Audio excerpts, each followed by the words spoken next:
Hello, everyone, and welcome back. Let's talk about the top 5 broken champs you need to abuse right now. First, we have Darius.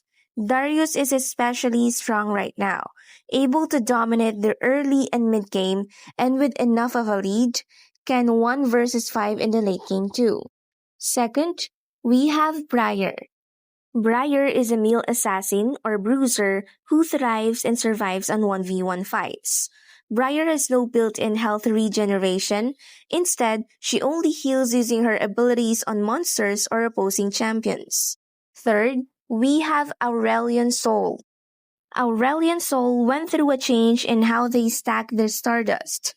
Their Q awards a lot more than previously, so it's a lot easier to stack early game and become an absolute buncer by the late game.